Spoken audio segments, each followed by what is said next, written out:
Magandang araw mga bata! Ang pag-aaralan natin ngayon ay Filipino Quarter 3, Week 3.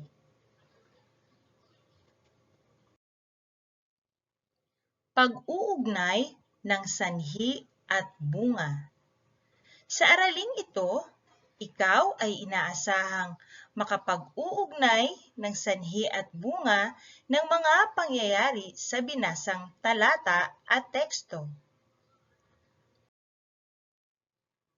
Ano nga ba ang sanhi at bunga? Ang sanhi ay tumutukoy sa pinagmulan o dahilan ng isang kilos, kalagayan o pangyayari. Samantalang, ang bunga naman ay ang kinauwian o kinalabasan ng gawain o pangyayari. Ito ang naging resulta. So meron tayo ditong mga halimbawa. Para sa sanhi, madalas mag-ensayo ng sayaw si Kyla. Kaya naman ang naging bunga nito, lagi na lamang siya ang isinasali ng kaniyang guro sa paligsahan.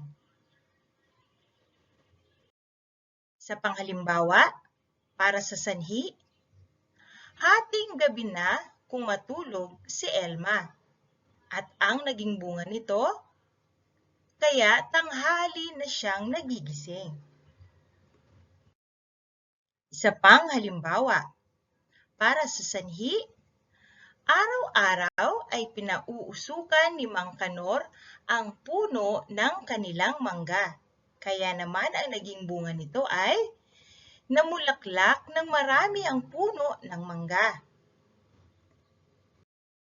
Ngayon naman ay pakinggan natin ang kwento na pinamagatang Si Juan na Laging Nakikipag-away. Ito ay akda ni Denmark Soko. Si Juan ay nasa ikalawang baitang. Siya ay pasaway at palaaway na bata.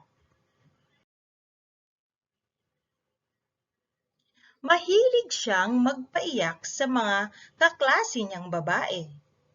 Lagi rin siyang nakikipag-away. Siya ay kinatatakutan ng kanyang mga kapwa kamag-aral.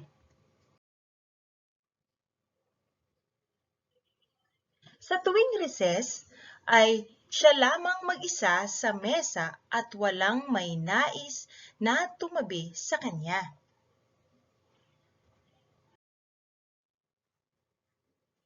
Isang araw, napadaan si Juan sa isang lumang bahay na katabi lamang ng kanilang paaralan. Agad na lamang sinunggaban si Juan ng mga asong gala.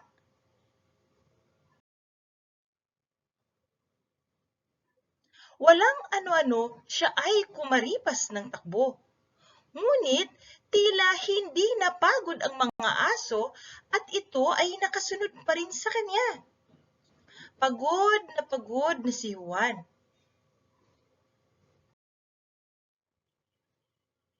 Nang biglang may narinig siyang tumawag sa kaniyang pangalan. Juan, dito ka magtago sa loob ng aming bahay. Nakita niya si Pedro, ang kaniyang kamag-aral na lagi niyang inaaway. Dali-daling pumasok si Juan sa bahay nila Pedro at nagtago. Laking gulat niya na binigyan siya ng tubig ni Pedro. Nagtataka siya kung bakit hindi nagtanim ng galit si Pedro sa kanya sa kabila ng lagi niyang ginagawa.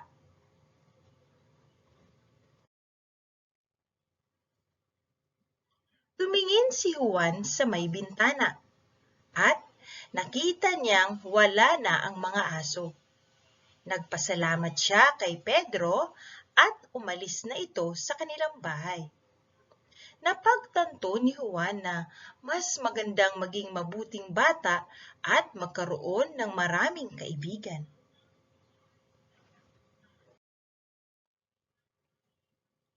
Simula noon, nagbago na si Juan. Siya ay naging palakaibigan at hindi na siya nakikipag-away. Nagkaroon na rin siya ng maraming kaibigan na kasama niya sa tuwing sila ay uuwi galing sa paaralan. At doon nagtatapos ang ating kwento. Nagustuhan niyo ba, mga bata?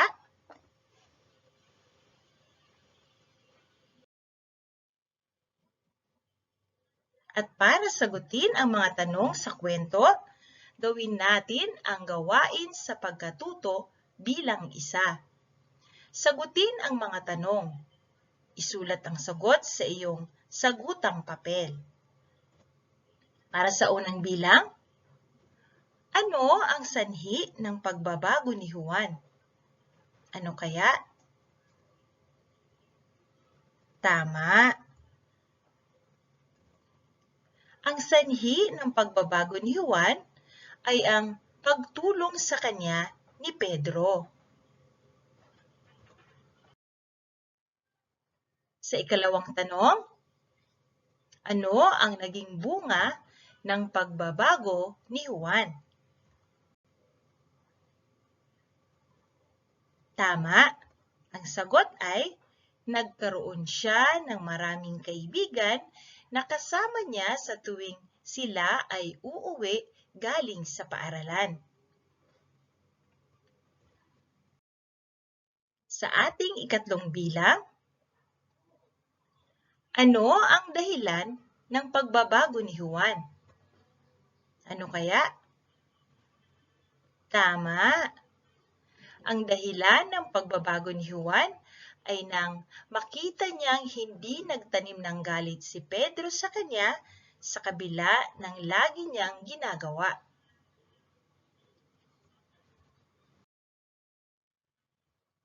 Pang-apat na tanong. Bakit naisipan ni Juan na magbago? Tama. Napagtanto niya na mas magandang maging mabuting bata at magkaroon ng maraming kaibigan. At para naman sa ating panghuling tanong, sino ang laging inaaway ni Juan ngunit tinulungan siya para matakasan ang aso? At ang ating sagot ay tama. Si Pedro ang laging inaaway ni Juan na tumulong sa kanya para matakasan ang aso.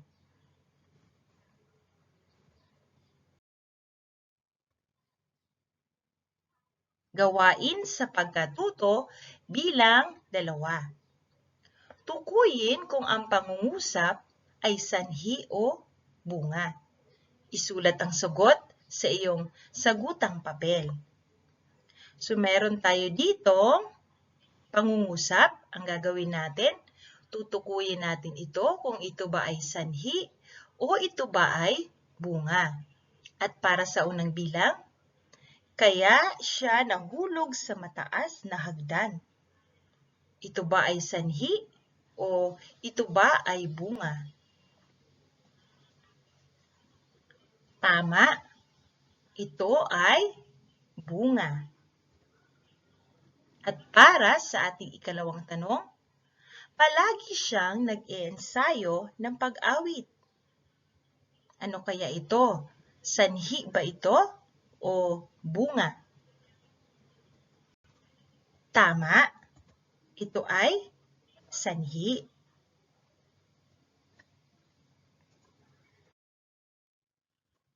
Dumako naman tayo sa ikatlong bilang. Madalas siyang hindi nakakapasa sa pagsusulit. Ito ba ay sanhi o ito ba ay bunga? Tama, ito ay bunga. Pang-apat na bilang. Nasira ang bahay ni Aling Maring dahil sa bagyo. Ito ba ay sanhi o ito ba ay bunga? Tama, ang pangungusap na ito ay parehong may sanhi at bunga. Ang sanhi ay dahil sa bagyo at ang naging bunga ay nasira ang bahay ni na Aling Maring. At para sa panghuling bilang, napagalitan siya ng kanyang tatay. Sanhi kaya ito o bunga? Tama, ito ay bunga.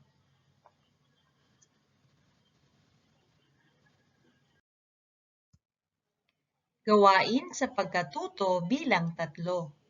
Isulat ang sanhi at bunga ng sumusunod na pangungusap. Isulat ang sagot sa iyong sagutang papel. So meron tayo dito pangungusap. Ang gagawin natin ay tukuyin natin kung alin ang sanhi at alin ang bunga at isulat natin ito. So para sa unang bilang, tumatakbo ako kaya hinabol ako ng aso. So ang sanhi nito ay tama, tumatakbo ako. At ano naman ang naging bunga?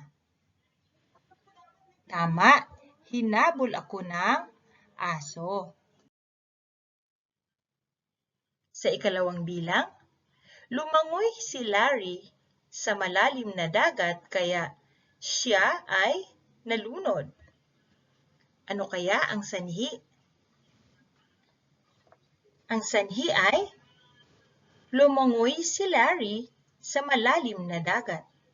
At ang naging bunga o resulta, siya ay nalunod.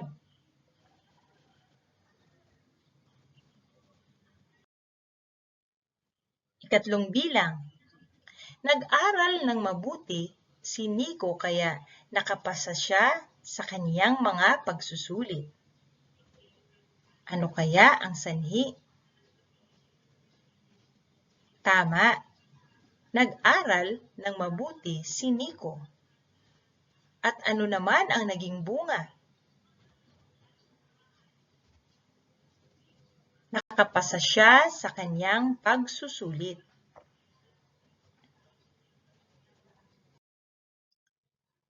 Sa ika-4 na bilang, naiwan nilang bukas ang pinto kaya nakapasok ang magnanakaw.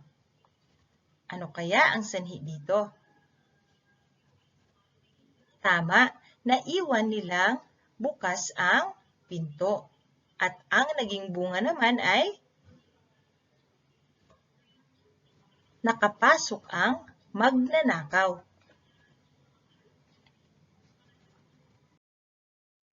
At sa ating ika-5 bilang, mahilig si Jenny na bumili ng cotton candy kaya laging masakit ang kanyang ngipin. Ang sanhi ay mahilig si Jenny na bumili ng cotton candy. At ang naging bunga, kaya laging masakit ang kanyang ngipin.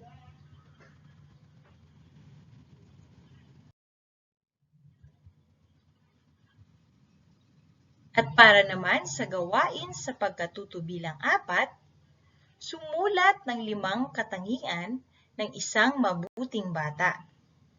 Isulat ang maaaring magiging bunga ng kabaitang ito.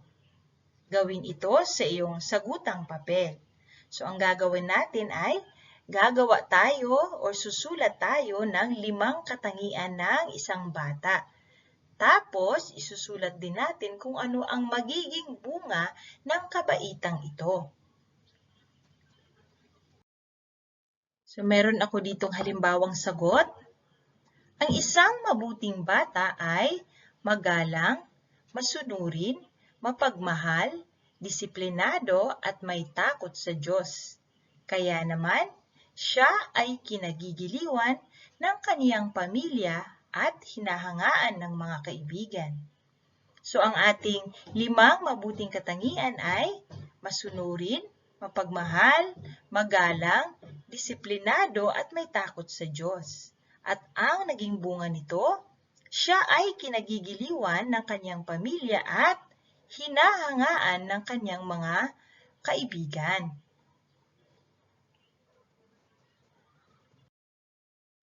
At para naman sa ating assimilation, Kumpletuhin ang pangungusap.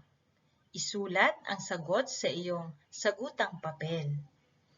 So narito ang pangungusap na ating kukumpletuhin. Nabatid ko na kapag ang salita ay tumutukoy sa pinagmulan o dahilan ng isang kilos, kalagayan o pangyayari, ito ay tinatawag na tama, ito ay sanhi. Ang patlang naman ay ang kinauwian o kinalabasan ng gawain o pangyayari. Ano kaya ang sagot? Tama, ito ay bunga. So basahin natin ang pangungusap ng buo. Nabatid ko na kapag ang salita ay tumutukoy sa pinagmulan o dahilan ng isang kilos, kalagayan o pangyayari, ito ay tinatawag na sanhi. Ang bunga naman ay ang kinauwian o kinalabasan ng gawain o pangyayari.